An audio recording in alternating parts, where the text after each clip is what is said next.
Now when Krishna approaches Duryodhana, Duryodhana tells Krishna, Krishna, I know what is right, but I am not able to indulge in it. I know what is wrong, but I am not able to avoid it. It's called the Duryodhana predicament. See, we are all Duryodhanas. Only the degree varies.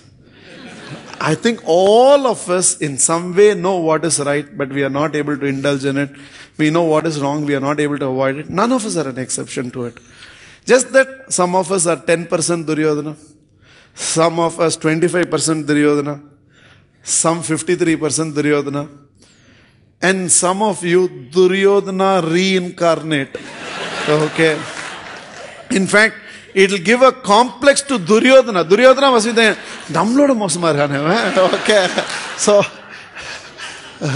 So Duryodhana reincarnate.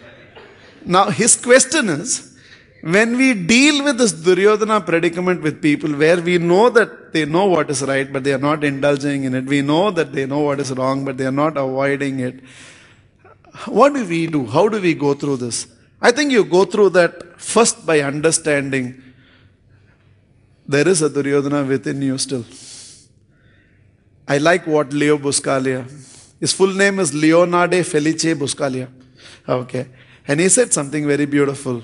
He said, I will not expect perfection from you till I make myself perfect.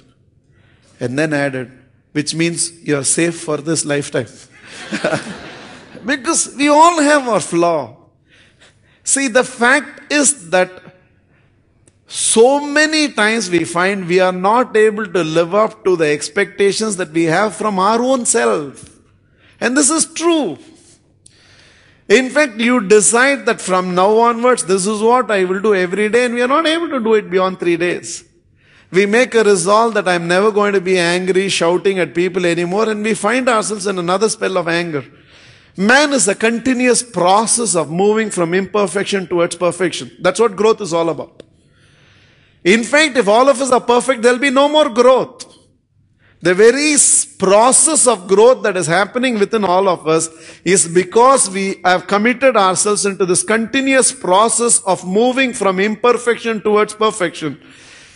And that is what that is striving within all of us to ensure that my today is better than my yesterday, my tomorrow is better than my today. And it's a never-ending process. And that is their process. And there is going to be, like what I told you. See, with all the animals, they are born to a nature, they live within that nature, and they die to that nature. With a human being, we are all born to a nature, we are striving to transcend that nature, we are all the time in the process of becoming. So we are all in different levels of consciousness. What does not emotionally disturb me will disturb you. What does not emotionally disturb you disturbs somebody else. We are all in different levels. So somewhere, the more and more you understand the imperfection that is there within you, it will help you to be a lot more sensitive towards everybody out there in the world, towards that.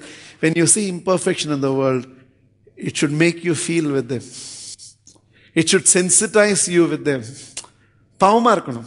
And the more and more you do that, that is when you grow as a consciousness, and that is how it puts you in a pedestal where in turn you can help rather than you sulking in the entire process.